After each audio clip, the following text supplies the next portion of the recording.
A very good morning to you from Miami International Autodrome, which of course is partnered right next to the Hard Rock Stadium, an incredible stadium here in Florida. We're here for the third weekend of Ferrari Challenge North America, another double header. This one's very special because it's a Ferrari races weekend, so we've got some incredible cars out on track in between the sessions. You'll be able to watch some of those on the stream later on today with F1 Clienti and the new SPC category here as well. The FXXs are out on track, and everybody's been standing on that bridge right there watching Formula One cars come underneath, howling down the straight and banging through the gears at the end of it, so it's been great fun. We, of course, are mainly here for Ferrari Challenge North America. We started at Sonoma back in March, then on to Daytona, which is just 2 hours up the road. Now we are at Miami Autodrome. Formula One were here 2 weeks ago, and we are the first race series to use the Formula One track. Of course, it's kind of a permanent facility. We'll talk you through a slightly different track layout that we'll be using today. Off to the Brickyard next, then Watkins Glen and Laguna Seca before, of course, heading to Mugello for the finale Mondiali later on this year.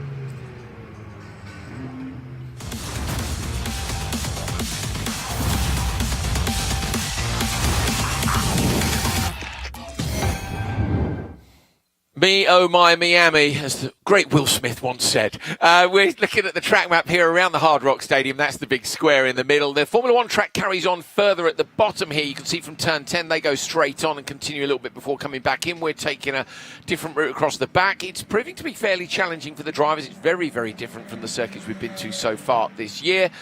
I've got much more of an expert alongside me, though. My name's Andrew Coley, and alongside me is Tony Verlander. It is a beautiful day, 28 degrees Celsius. Definitely a little bit cooler than it was yesterday, but much hotter than we've seen so far this year. That is track temperature 38 C. Look, yeah, Tony, good morning. Good morning, good morning. What a special event. We've had our Ferrari cars on track since Wednesday. Cars, drivers, teams, trying to figure out the optimum setup for different conditions. Like you mentioned, this morning is way cooler. We are predicting very, very fast lap times. And then later on in the afternoon, probably with the steaming hot temperatures, you need a little bit different things from the race car and the tires. Yeah, going to be an exciting afternoon for sure. Well, exciting morning, first of all. It is early here. It's early because we've got such a packed weekend with all the different activity out on track. So qualifying is earlier than we've had in previous weekends.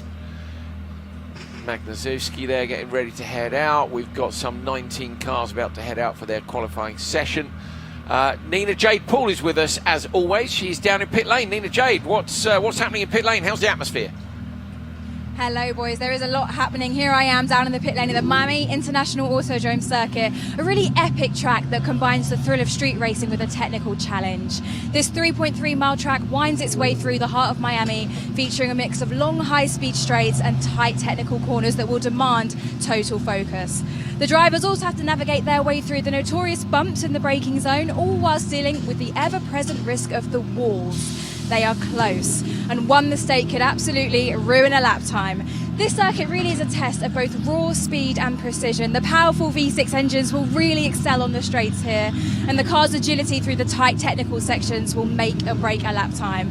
I don't know if you've noticed, but it's absolutely blaring sunshine. It's sweltering down here, and it's still only the morning, so it will only get hotter. With that being said, tyre management is going to be absolutely everything this weekend. It's all about balance here, finding that sweet spot. Qualifying is about to get started. Track position is king. I can't wait to see who comes out on top. Thank you, Nina Jade. Cars getting manoeuvred down in pit lane. There's various different areas. There's Dave Musial's Joker livery. Various different areas of paddock, so the teams are having to get the cars. Some of them are coming from pit lane, but the XX program is down there along with F1 Clienti as well. It's a fantastic venue, and I think, Tony, some of the drivers seem to be pretty pleasantly surprised. You know, street circuits are always, is it going to be any good or not? Will it be fun? But there's some committed areas here, and I think everybody's enjoying it so far. Yeah, high speed street circuits, so the walls are really close, but the speeds are very high.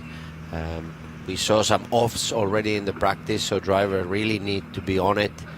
Tunnel vision was very interesting description from the drivers, meaning that it feels like when you're going to the fastest parts of the racetrack that the walls are so close that you're actually almost in a tunnel. So Street circuit normally means that an error is very costly, very easy to touch the walls, and yeah, drivers need to be fully focused on what they do on track.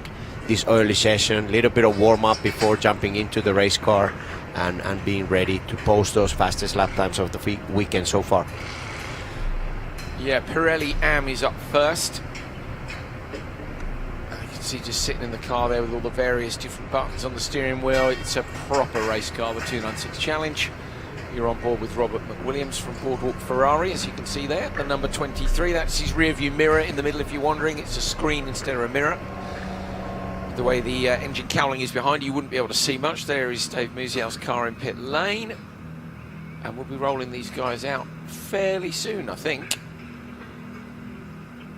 Hot in the cars. Some drivers will wear cool suits.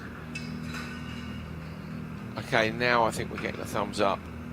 We are, there we go, heading down to the end of pit lane, and then we'll look for a green light and we'll start talking you through some of these early laps. So a slightly different track layout to F1. And the F1 cars yesterday, and we've got a 2004 Schumacher car here, we've got a Massa car as well. And they sound epic. They just sound epic. Off the gas at the end of the straight is my favourite, Tony. Obviously the mega high RPM is great, but when they come off they go down through the gears. Yeah, we are getting green flag right now. Yeah, the two cars that really stand out is obviously the F1 cars, but also the FXX program cars. The three different type of race cars that sound amazing, and the amount of horsepower, over 1,000 horsepower on those FXX cars. Ferrari racing weekends where we have multiple classes, we have the past, we have the present, but almost we can say that we have the future as well. We have the 499B prototypes running here as well.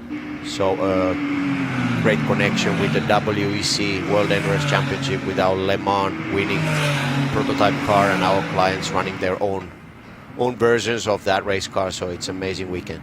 Oh, it's such an epic brand, isn't it? You know, who can you drive old F1 cars with? Ferrari. Amazing. Yeah, it's special. It really is. It really is. I was looking as well. You can have your car unveiled at the home test track if you want to. It's such a special program. It really is. Some very lucky people. Now these are very lucky people too. These are our Pirelli AM drivers. This is their qualifying session. They have 12 minutes to set a time, but of course that includes an outlap. This is their outlap, and you want to be close to the front of the pack because the pace differential is significant enough that you want to find some space on track. So these guys are out early, and then I think you'll see some people get brave and make some early moves to get to the front and really push. Tony, how many laps do we think?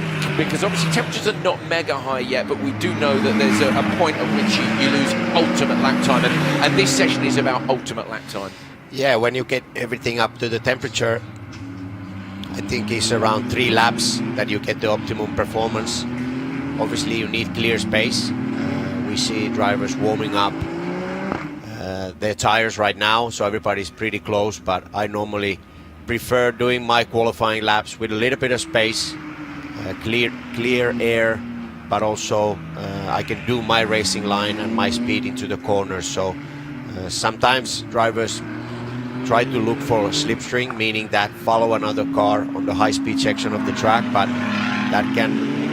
that really rarely plays out perfectly, because then the issue starts at the first braking point when you need to brake a little bit earlier to respect the distance with the other car. So getting up to temperature, everything, and then I would go for 3 laps and see where you're at, communicate with your team, with the engineer, say that if we are happy with this or we need more, maybe a cool down lap. But like you said, the track temps right now are not super high, and also the surface of the track is not that aggressive, so you can post multiple laps. It's Sebastian Mascaro and Ophir Levy who are leading the session at the moment. Out front here, Mascaro with the gold and black livery coming down the back straight. He'll be coming under the Faye Bridge. That might actually, yes, no, that is, yeah. The Fire Bridge is as you come, so that's one side of it. They come round the open hairpin left and now back under the Fire Bridge, which is the last corner. So this is the last corner. So Mascaro onto his first flying lap with Ophir Levy fairly close behind. He's given him a little bit more space. They cross the line now. You've got Logan is out there as well as Ray Acosta. Levy closes down that gap just a little bit as they cross the line. 146.2 at the moment. Obviously, there's nothing to read into that. Those buildings in turn one, they're from Formula One. It's incredible how quickly this venue gets transformed. You can see the offload area where they're taking the Formula One track apart, and it is great to be here, I have to say. It's a cracking venue. The Hard Rock Stadium in behind, it's so clever the way that the hospitality building for Casa Ferrari, which of course is normally Formula One's hospitality building as well, and all built in together with walkways across. It's a brilliant venue. And this section of track, there's a few sections here which are challenging. You've got to get on the throttle early. You can't see through any of the corners, Tony, because of the walls. Yeah, there's the high-speed part where there's a lot of change of direction, but there's also corners with a very long radius, so you need to really prepare your GT car to have a perfect exit, because then the next straight line is where you need the top speed, where you need a good acceleration from the previous corner. So very technical racetrack, and here we can see a perfect example. You need to ride the curbs, you need to be quite aggressive with this track. So very beautiful venue for sports in general. We are close to Miami, and it's very special to have our Ferrari cars here. Talking of sports, me and Tony went and watched a hockey game last night, National Hockey League, my first hockey game. Tony's been to many. It was great, thanks, mate. Yeah, we went in with the idea, let's go Panthers, but we came down with a little bit of like, it was Toronto Maple Leafs who took the win. So, if you're wondering, Tony is a Panthers fan. Yeah, 100%. A lot of Finns in the Panthers. Yeah, there was a lot of Finnish players, but it was great. It was a brilliant sporting atmosphere, and I'll tell you what, if you may have noticed me and Tony are European, if there's one thing America does well, it's put on sporting events. The atmosphere in there was absolutely incredible, and we're expecting the same today. We've got a huge number of guests coming to Casa Ferrari, probably the biggest event of the year, well, definitely the biggest event of the year, with everything that's happening as a Ferrari races weekend. Brad Falver is at the top of the table at the moment. The number 66, Brad is at the minute leading the Pirelli AM category with 3 wins. He had pole at Sonoma and Daytona on the second day of each, and he was second at the first day in Daytona and third the first day in Daytona. So he's not been out of the top 3 in terms of qualifying at the minute. He's sitting in his familiar position at the top of the table. So if you can hold on, you can hear the Pirellis protesting up at the hairpin. Here's Mascaro, currently in P4, 0.9 of a second down. They were talking yesterday about track limits. At the moment, they're being allowed to use the outside white line on the curbs as track limits. Some of the driver coaches weren't quite sure whether it was going to be 2 wheels over that white line or what the ruling would be, but I imagine by the end of qualifying they'll know, because people will push their luck, and then the stewards will get heavy with the sanctions if they feel it's necessary. Ophir Levy still behind Mascaro, both on track and in terms of times. Let's see, they both improve. Mascaro improves by a second, and Ophir Levy, yeah, so there's only a tenth between them, but they've both gone quicker.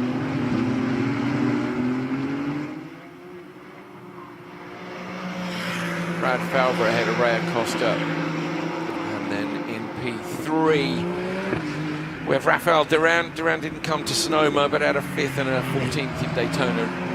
Retired from the second race in Daytona.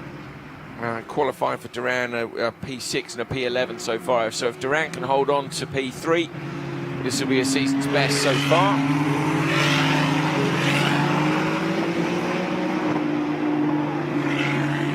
Everybody being very measured so far. We haven't seen any silly moments, have we? But, I mean, they have had, to be fair, 10 practice sessions during the course of the week, 3 official practice sessions yesterday, warm-up this morning. Really, Tony, they should be ready. I say, we do know a couple of drivers, a couple of key drivers have had cars in the wall.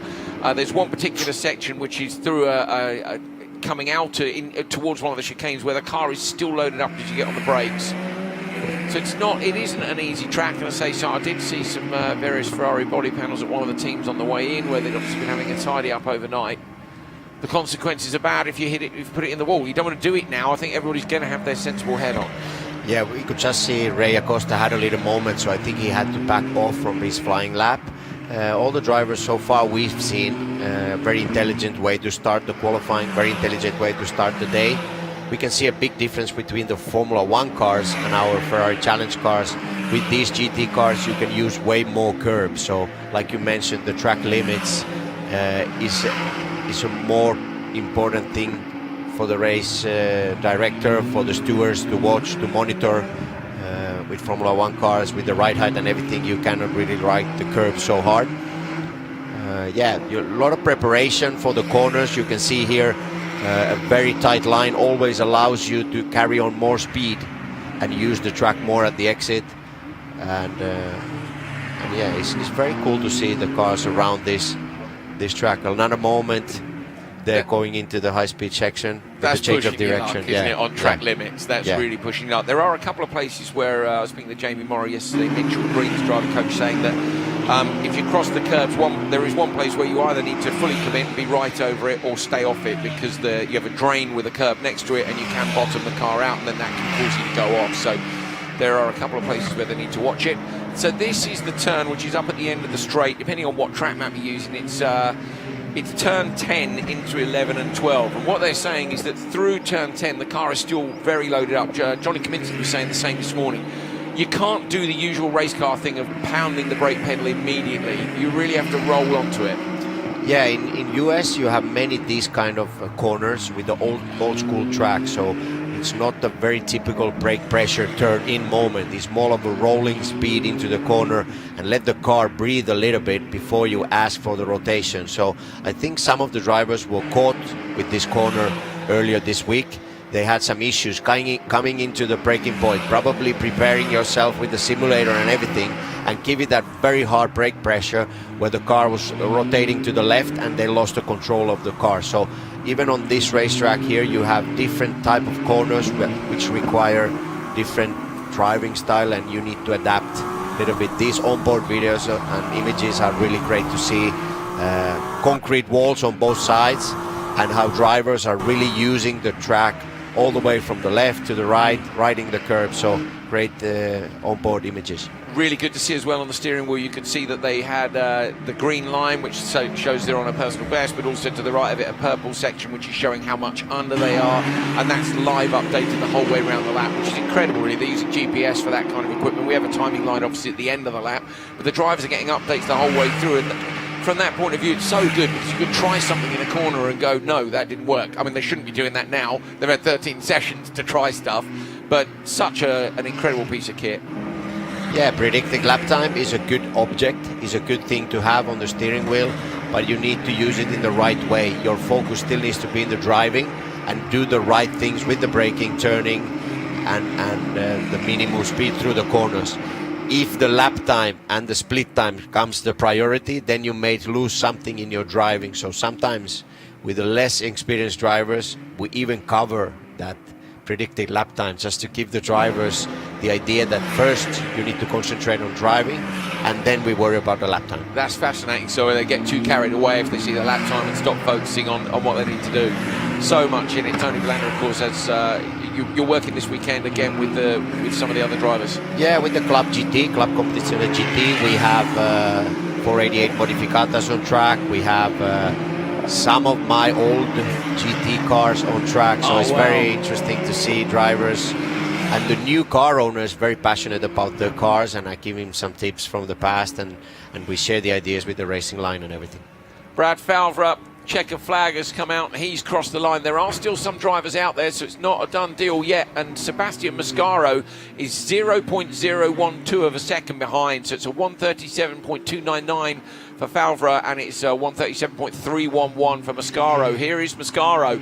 So can he do anything on this final lap? He's on a big push, runs the car out towards the wall. By this point, really, the prime should be gone for the Pirellis, but he runs it out again over the white line. Mascaro knows he's just a tenth of a second off pole. He comes onto the back straight now. This is the run down to turn 17. Up through the gears, going to need to go super late on the brakes here and be very accurate. Yeah, great driving from Mascaro. He's really on it, using the track. Like we mentioned, you need to use the curbs, the whole width of the track, and let's see if he carries this momentum until the checker flag. He's really trying hard through get the the pole right-hander. position. He's over the curb, uses both sides. Can he nick it from Fowler? No, he can't.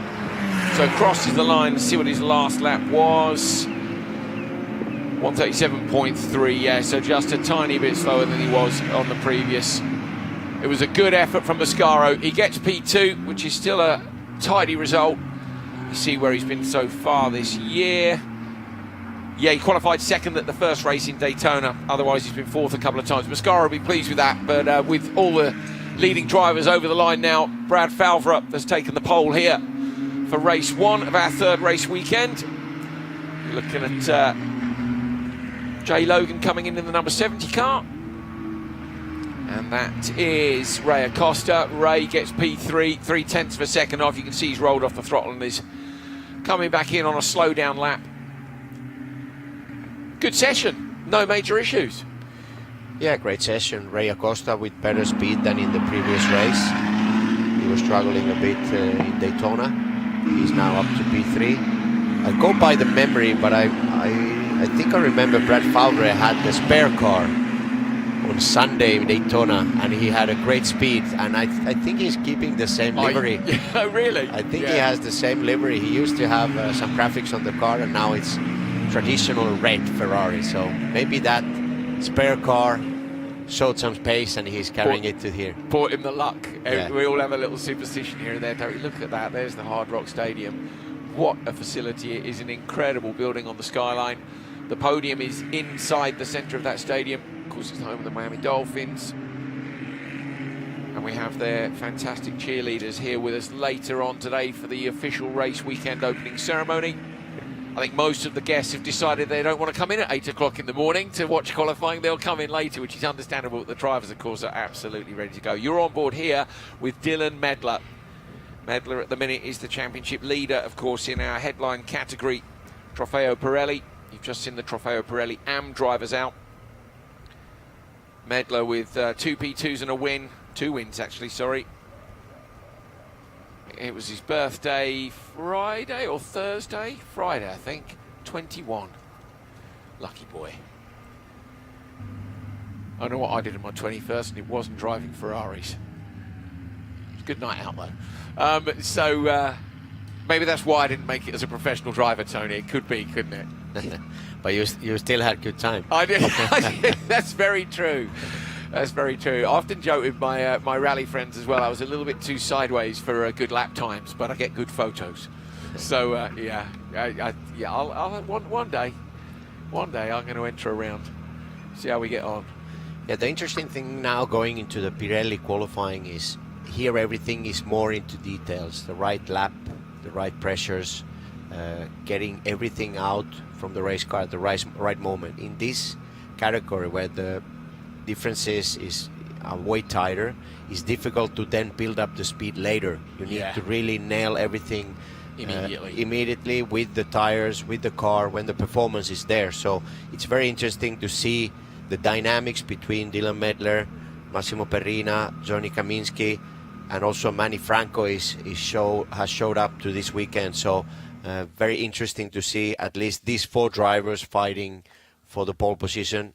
Also, the other drivers obviously have a great chance to do it, but I would say these top 4 drivers are really the ones to follow in the next qualifying session. Yeah, Kaminsky you're looking at now with the fantastic day glow rims on the Jimmy John's liveried car. There is the Miami skyline in the distance.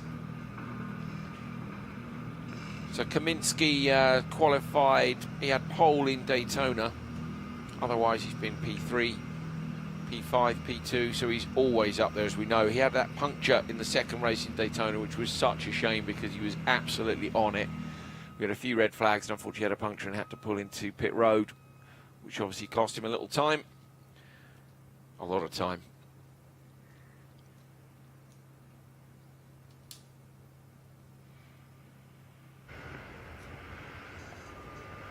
So can Kaminsky do it again here? Here's Medler. Medler did say to him, look at that, they're blowing in through the window just to keep the temps down. It is warm out there. Medler said, didn't he, after the race last time, I had to teach these youngsters what's up. And you get the impression, I think, obviously he's the reigning champion. We've got a couple of other young drivers come in now. He wants to make his mark and prove he's quicker than they are, but likewise they want to take the crown from him. It's standard. You need a bit of needle between the drivers, and the psychological game does come into it. So good for him. He's getting stuck in, and he leads the standings. Yeah, I can see a difference in Dylan's driving this year. Obviously, the fact that he's also been in the European Series, racing with the drivers from another continent, but also the fact that I think he's really understood the dynamics of qualifying and the 30-minute race. So when he has the chance to overtake, in case he's not leading the race, he really has put on great show, very decisive moves for the race lead. Also the fact that sometimes in these races we do have yellow flags, safety cars and things like this. So he has really put his mind into the right place, and I think he's even stronger this year than he was last year. So Dylan Medler is really the driver to follow. Yes, other drivers have showed up with great pace, but I think Dylan is still the one to look for, and the others have few things still to learn from him. It's good for them to have that benchmark there, isn't it? Actually, it's nice that the reigning champion has stayed, because often, somebody will win a championship and then say, okay, I'm on to something else now. Maybe goes into Ferrari's GT program or something. But instead, Medler has stuck around, and that gives Kaminski something to aim for, and Farina as well. They're heading out now for their rollout laps. The clock is running, 11 minutes 20 left. But as Tony Villander has already said, really, should be over quicker. What would be interesting, I suppose, is whether everybody, you would go out at the start of the session, wouldn't you? I was going to say, do you wait for a bit of clear track once, as most of these drivers are only going to do 3 laps, in theory you could give it 5 minutes and head out and you'll have the track yourself. But if you get a red flag, game over. Yeah, exactly. If you wait for too long, you just put yourself in a more risky position. Is very intelligent way to approach the qualifying. Try to put good lap time early on in the session, and this gives you margin towards the end of the session. Waiting a half a session and then going out with an idea, just post 2 laps, and if on those 2 laps there's yellow flags, then you're in trouble. So early on, a good lap time is always a key in qualifying. There's the end of the straight, the big braking zone after the 5 bridge. Then around to turn 17 and 18. 17 is the open hairpin, that's 18 and 19, the right-hand up. So some of the teams don't name the kinks on the back straight, and turn 6, 7, 8, which is basically a long left-hander with 3 different radiuses in it, they just call that turn 6, and then they're calling the chicane at the end of the straight turn 7. So should we get a driver interview where they disagree, obviously me and Tony Villander are always right. We've got a track map in between us, which we've got our numbers on. Brian Cook here in the number 3. Again, just hearing the slight squeal of the Pirellis as they come up to temperature.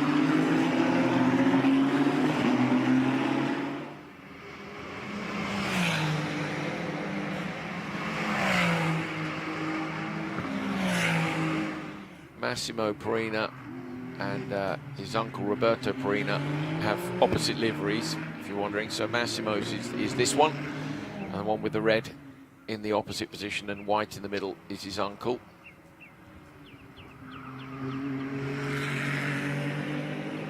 And there he is, Roberto Perina. What a wonderful demonstration by them of the 2 liveries. Thank you, lads. Out on track together. So when do you think, Tony? You think from lap 2, or do you think they'll take another lap to warm up and then go? I would say the out lap and 1 more, and after that you can have those 2, 3 laps where you try to get the most out of the tires. Also, it's very track related, track temperature related, so driver feels it when the tires are ready, and you cannot really accelerate that process too much. If the front tires are still sliding a lot, it's worth to wait another lap and then try to go for it. And then really, really push. Well, somebody who pushed in that last session, of course, is Brad Falbrook, who took our pole, and he's with Nina J. Paul now. Brad, you are having a near perfect season so far. How was that out there? First pole of Miami weekend. Yeah, it was really close up by 100th over Mascaro. He did a great job, so happy to be here. And, it's a neat track, new track. We're all learning it. It's a lot of fun, and I got to tell you, I never thought I'd be standing on what is kind of the field of, the Hard Rock Stadium, so it's a pretty cool experience. It's epic, isn't it? Just look where we're standing. How are you feeling about the race later today? Yeah, good. I mean, look, it's going to be difficult to pass, and I think there's been a lot of accidents, so it's going to be, I think, keep your head on a swivel. Difficult to pass, but you're starting number 1. Good luck today. Oh, it's better than last. Okay, thank you. It definitely is. It's a great performance, to be fair. And I'd say we are onto a push lap here already. That's Massimo Perino, who's used all the curbs coming onto the back straight. That's one of those places where you can run the underfloor across the curbs. What can Perino do on this first push lap then? Yeah, Massimo's now behind Brian Cook. So let's see, pace-wise, if Massimo is able to catch Brian. Maybe he even backed off at the end of this lap to create more space for the next lap. So I think he was closing a little bit on Brian, so he aborted the last lap and he's trying again. 136.4, so yeah, he's 1.2 immediately quicker, isn't he? But as you say, if he needs that space, he knows if he catches him and you blow one of your 3 laps, that's a bit of a problem. But he's got a good banker in, so that's where I want to be. Roberto Perino is in P4 at the moment, waiting on a lap time. Here comes Medler. So Medler over the finish line. Let's see where Medler is. Straight to the top, 136.3. Only half a tenth quicker than Perino went.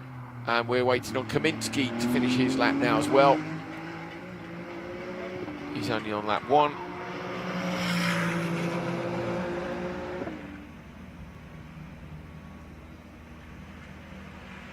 Medler with a second one. With you, we went through the practice lap times and we could spot Massimo did a 135.1 in the practice.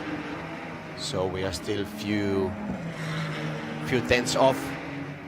Kaminsky just now posted 135.8. Yeah, so Kaminsky goes quickest. He's half a second up on Medler. Here is Kaminsky. Oh, he's had a big moment, runs across that track limit. So will he lose that lap? Yeah, I think so. And also it was a moment for the driver to, I think he needs to rebuild the confidence a little bit with the race car, because he was definitely on the fast lap and he just lost the rear on the high-speed part of the track where you needed the support and the load from the rear. And yeah, it wasn't there. There was not enough grip from the rear tires. So as you can see, he's now rolled off, and that will rest the tyres a little, won't it? So although he's lost a lap, it's not the end of the world. Rest the tyres and go again on the next one. Exactly. Kaminsky leads from Perino and Perino. Massimo and Roberto now have gone quicker than Medler. Medler drops to P4, championship leader. Kaminsky was feeling confident this morning. He mentioned that chicane at the end of the straight where he said you just have to roll onto the brakes so gently to get it to do what you want to do.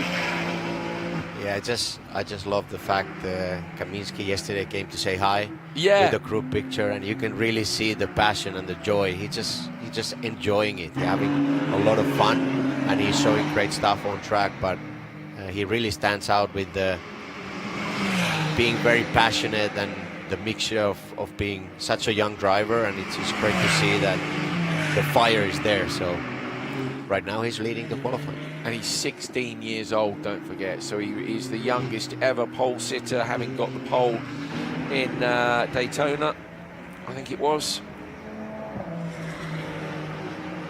Let's see what Manny Franco can do. The driver that is also driving in IMSA with the 296 GT3. And he's been, the races and the outings he's done with the 296 Challenge, he's been very fast. So let's see Manny's performance.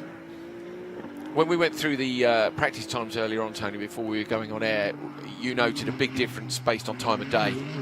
Yes, that's true. Afternoon obviously is very tricky for the tires. You get overheating, you lose grip, and the drivers almost feel like the setup is not the same. So we can really see, Manny was on it, but I think he had to back off. He was really using a lot of track, a lot of curbs, and maybe a bit too much. Maybe the famous word overdriving, maybe trying a bit too much, improve his lap time. Yeah, it got wild, didn't it, on the brakes coming in there to the start of the straight. That's turn 15. And Dylan Medler goes P1. Medler by 0.1 of a second. And look at that, 0.3 of a second covering the 3 drivers at the top of the championship standings. David Muziel Jr.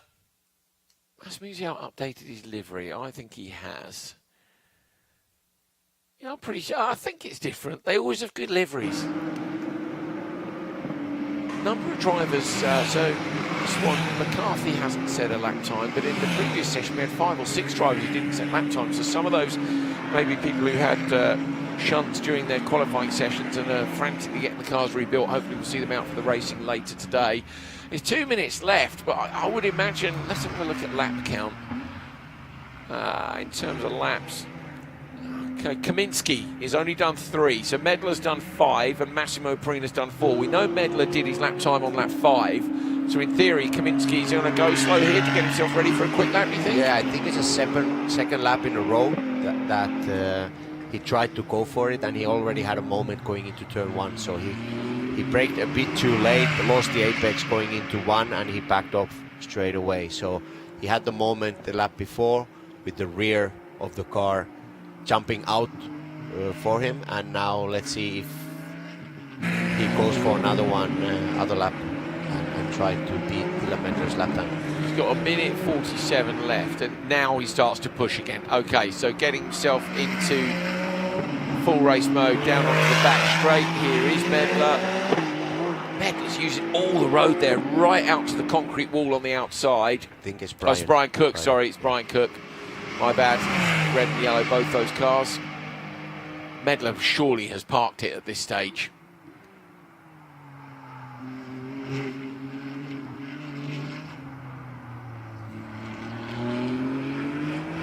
Yeah, Dylan is showing that he's really ready. He did a very good and intelligent qualifying again. Now it's up to the other drivers. We're into the last minute of this session. And let's see if Johnny Kaminsky can do it.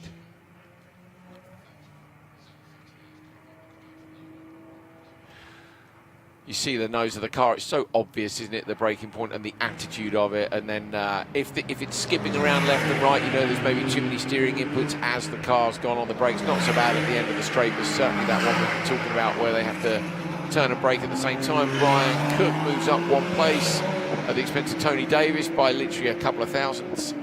So he is into P6. The minute it is Medler, Kaminsky and Perina. We're hearing that Kaminsky has potentially pulled off into the pit.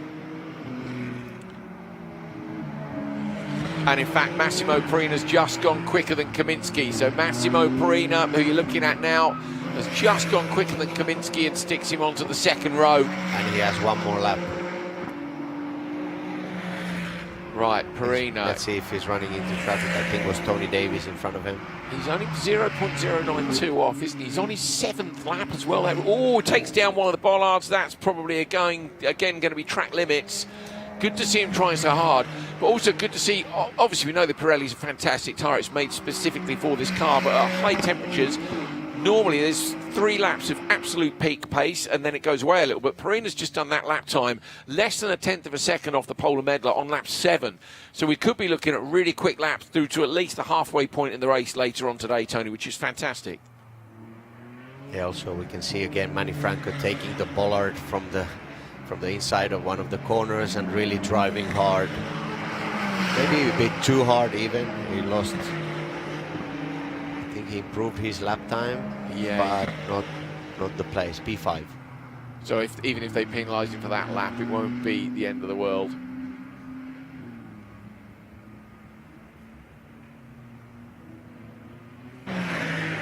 Cook coming round to the end of the session.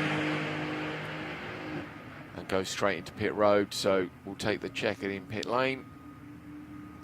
Yeah, everybody coming in now. That's Massimo Perina and Roberto as well. One last push lap here, over the line. That's McWilliams. Stays in P8. And we'll roll back down to the end of the lap. There we are then, checkered flag. Dylan Medler has taken it, and actually that's Dylan Medler's first pole of the year. So Dylan Medler qualified 2nd for the first 3 races, was 3rd at Daytona, but the championship leader, having asserted his authority with a double win at Daytona, now takes his first pole position of the year, taking him until the 5th race, the 3rd weekend.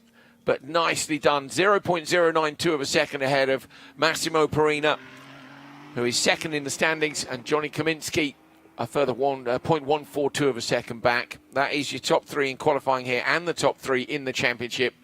Status quo, and I think Medler will be pleased with that. To take the pole against them is just a little bit of a marker. Yes, great start for the weekend. Great demonstration of the experience and confidence he has.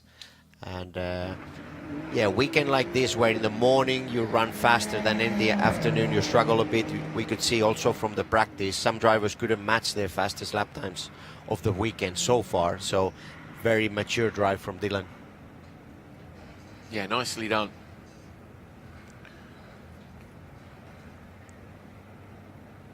Look at that, what a wonderful backdrop. Richard Mille here this weekend as well with a special award for our drivers.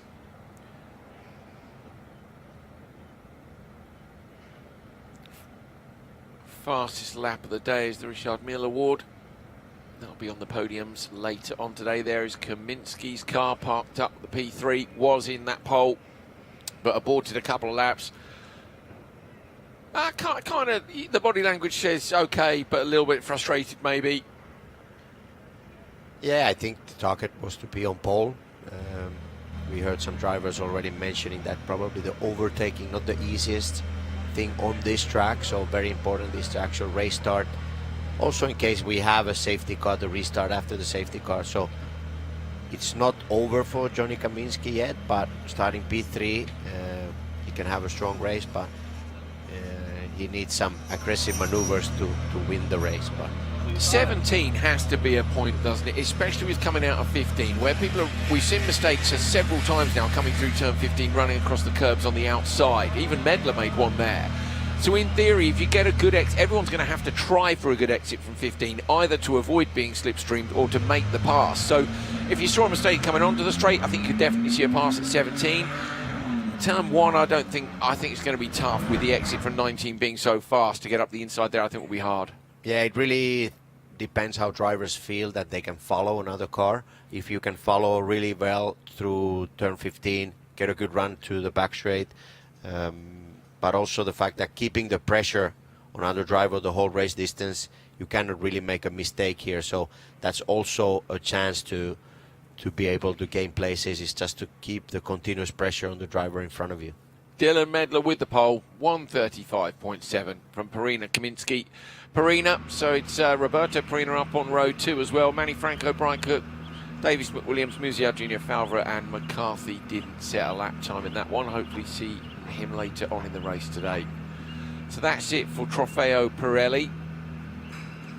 If you are new to Ferrari Challenge, there are 4 different categories. So we have Trofeo Pirelli and Coppa Shell. Those are the 2 headlines, and then in each of those we have an AM category as well. So Trofeo Pirelli AM and Coppa Shell AM, and you aim to move up basically from Coppa Shell AM into Coppa Shell, then you move up to Trofeo Pirelli AM, and then finally to Trofeo Pirelli. Each of the cars has different coloured number plates on the sides where you can see the number there. That is Dylan Medler's pole winning car, championship leader.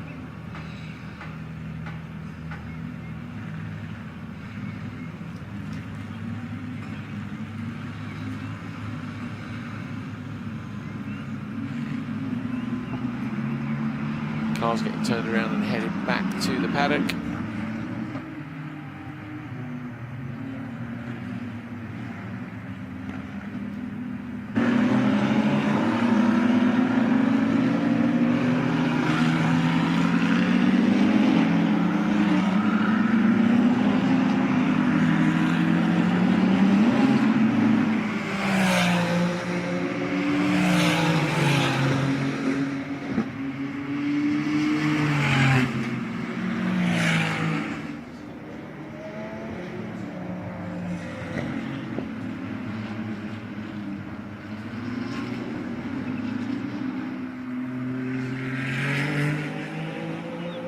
Coppa Shell AM out on track on their warm-up laps.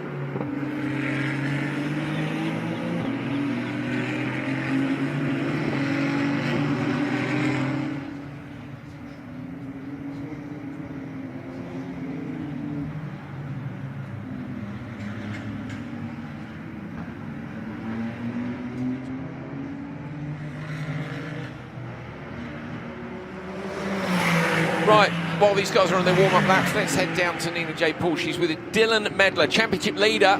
This is his first pole. He puts his mark on the start of the weekend here in Miami. Dylan Medler, first pole of the season. How are you feeling? What were the conditions like out there?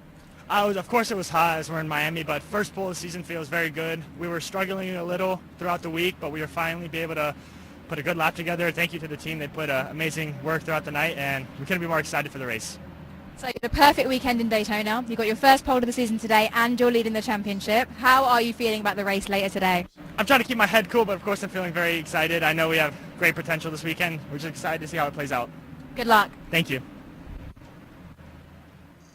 Playing his cards fairly close to his chest, I think. Down on the floor of the Hard Rock Stadium.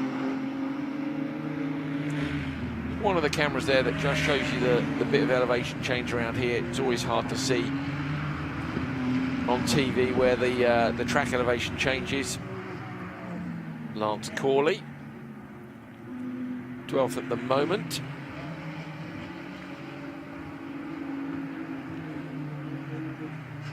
He's 16th in the standings.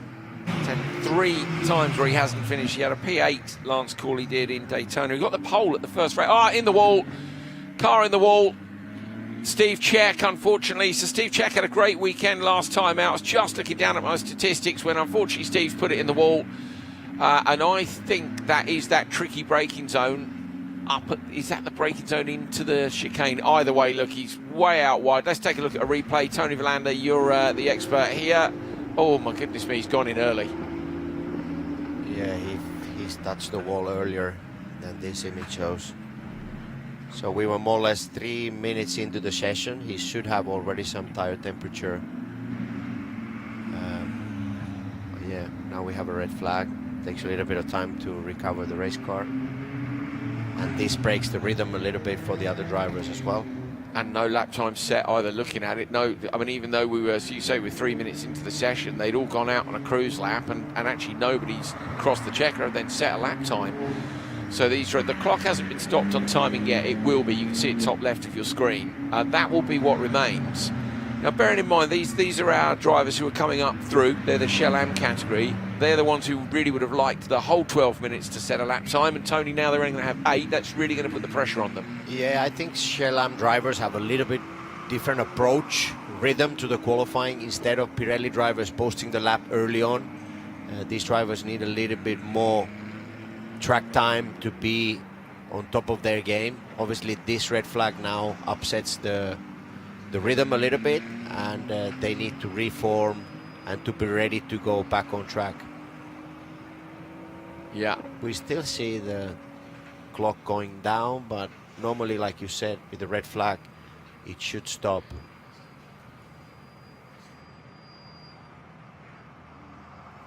So they'll sit in pit lane, and it is hot today. So you might well see some drivers fanning the door, open and close the door just to try and get some air in. They're going to have to sit there for a little while. Hopefully the wall isn't damaged. It shouldn't be. Looking at the shunt and the angle he went in at, although the car isn't in its fittest state. The retaining wall shouldn't be damaged, which is all we need to get the session back underway. Steve Czech will be fine as well. Obviously not what he wanted, but it's not a big shunt. You have to watch out for your thumbs when you hit the wall like that you don't end up with you can end up with a thumb injury if you have your thumb through the wheel, which most of these drivers won't do now. They'll have been doing enough to know. It's kind of thumbs up on the wheel. Fixed inputs as well, which is helped. Fixed input steering, which is where you hold either side of the wheel. That's massively helped in the challenge car because it isn't a round wheel. So when you first go on a track day, lots of people start feeding the wheel frantically and end up with far too much lock on coming in and out of corners, and you can't feel what the car's doing. So fixed input is where you hold the wheel at kind of 3 o'clock and 9 o'clock, and you cross your hands over. And if you're using more, once you reach the point where you can't turn the wheel anymore, really, you're doing something wrong anyway. So it's a good technique to use, and it does save you from having your thumbs in the wheel should you hit the wall.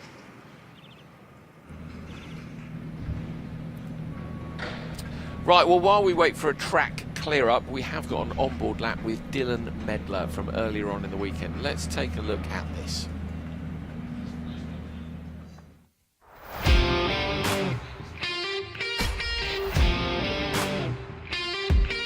Hi guys, I'm Dylan Medler, driver number 15 of the Collections Ferrari 296 Challenge car.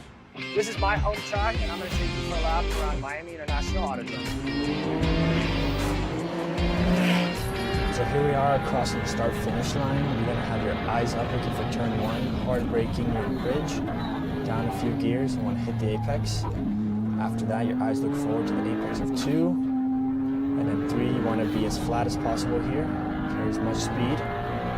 So now it's a long sweeping corner, so eyes up. Now you see the next corner, a light brush to the brakes, then attack the corner. And then these corners right here have a little mojo here, so if you mess one up, the next ones don't end up so good. But if you hit it perfectly, it's very sweet, you gain a lot of time. This corner is very demanding on the car as it likes to roll over since there's a lot of lower on the tires. But after that, you want to get a great exit. And here we are on the back straight. So here on the back straight, although it is a little curvy, you don't really have time to rest, but you're carrying a lot of speed in 6th gear. You want to do a light brush of the brakes here, carry speed through the wall, attack this apex, and then attack this next one and get a great exit as there is a little straight here. Now coming up to one of the toughest corners for me, you want to carry speed and not upset the car, hit the apex, and back to full throttle. And pretty much if you hit that apex correctly, you get a lot of speed down this main street, gain a lot of tenths. And then now to the last corner, you want to brake as deep as possible, but not upsetting the car. And look right towards the apex, hit the apex, and then back to power. And all the way up the gears to 6th gear. Try and not turn the steering wheel as much. And that is a lap around Miami International Autodrome. So Steve Czech is out of the car. He's got out of the car under his own power. Just so you guys at home know, I'm sure some of his friends and family will be watching. Steve's out of the car. So that's the best news, and fantastic to see a lap from Medler. Fascinating to me. He said to me, didn't he, this is one of the toughest corners, turn 15, about getting it committed on the turn in and getting the exit right as well. And I think you can see as well when they're really on it, a couple of places where the car is moving around and the walls are so close. So it's not a surprise to see a car in the wall, but Medler's lap, that was impressive. Yeah, very impressive, but also nice to see the way he operates the steering wheel. What is very common with fast drivers is still the very smooth, precise movements with the steering wheel. You don't need to move it all the time from left to right to make it look fast. Instead, with Formula 1 drivers, with drivers with different discipline of motorsport, always quite smooth and fast hands are the way to go quickly on the racetrack. Going into turn 15, I think it's a question of the speed of the corner and also the fact that the importance of the exit, because then you have a very long run into turn 17 and you're riding the curbs inside and outside of the corner. So that's why turn 15 is becoming a very crucial, important corner. And also you can see that the cars are bouncing a little bit with the inside curb and then when they're leaving the corner as well. So, and there's a little bit of space at the exit of 15 because we joined to the back straight of Formula 1. So it's very wide in that area, and as drivers always try to fine-tune the track limits and find the speed in the areas where there's more space.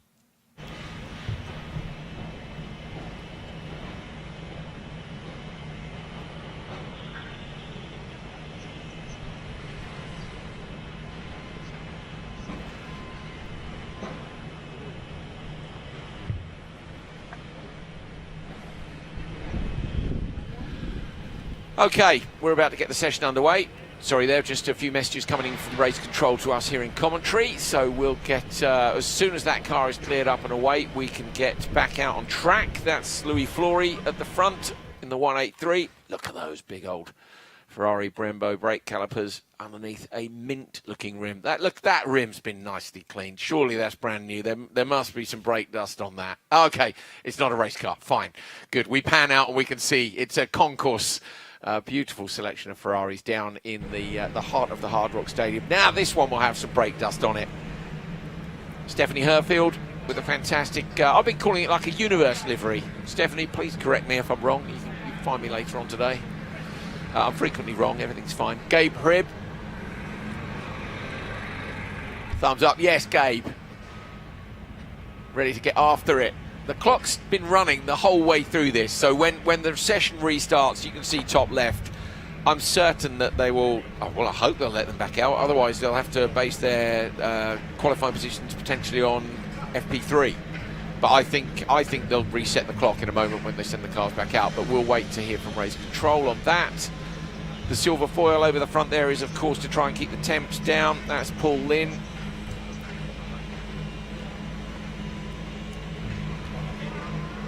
I always find that quite claustrophobic when you put something over the screen, but I get it.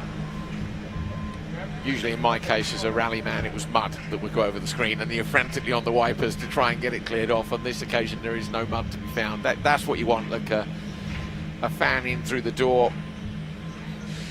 Lance Corley there was. Melissa Kozira. Heading back down the order, Jeffrey Keel. These guys are going to just get themselves cooled down as much as they possibly can. That's where you want to be parked, just in the shade, look, just off to the side.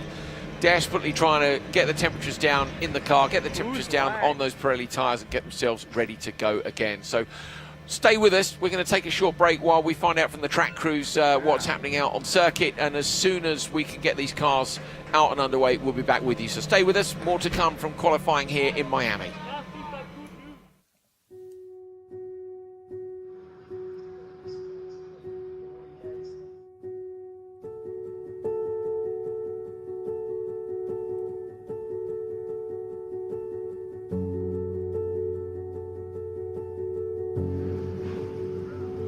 I really like Daytona International Speedway, so of course the speed that we reach here in Daytona is something unique, and every time we do a lap here is special.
The practice went quite well. The weather changed a lot since last week of testing.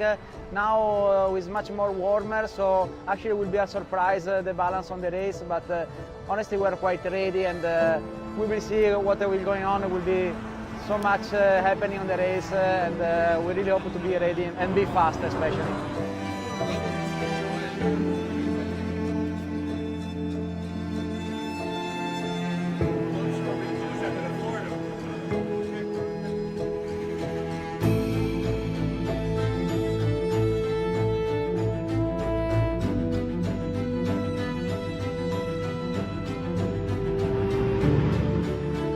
It's been 2 weeks of intense work for us, and I think we did an incredible job.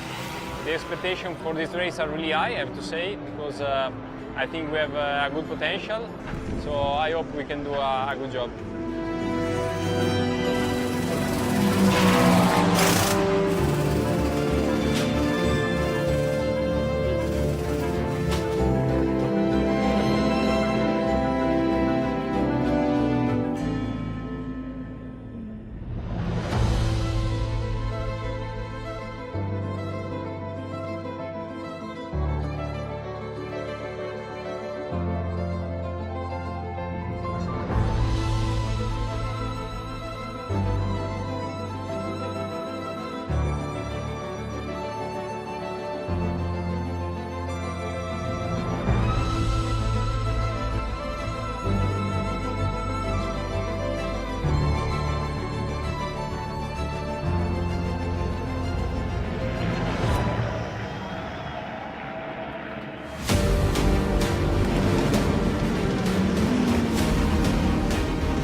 car felt really good.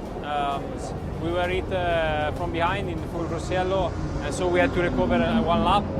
And I think we have the car to do it, and we are pushing the maximum to recover this gap.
Really happy. This is the race that is the one that I was missing and that I really want to win. So I think today is one of the happiest days in my racing career.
Carlos Lewis. I live here in Westport, Connecticut, and my day job is investing in finance.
Okay, welcome back to Miami International Autodrome. If you're watching qualifying, you know we had an incident with a car touching the wall, and that means that we have got some track repairs to do, unfortunately. So with it being a busy weekend for Ferrari races, we've got, of course, F1 Clienti out later on, the SPC, the XX program as well. The decision has been made to abandon the qualifying session, and we will do the grid based on championship points and free practice and so on later on today. So the racing will continue during the course of this weekend. Join us later on today when we'll have some of the incredible old Formula One tracks, cars out on track, and also, of course, your Trofeo Pirelli race and Coppa Shell as well. So double-header weekend. We've got 2 races today and 2 races tomorrow. So join us later on today, and we'll get some cars back out on track. Thank you, guys. See you then.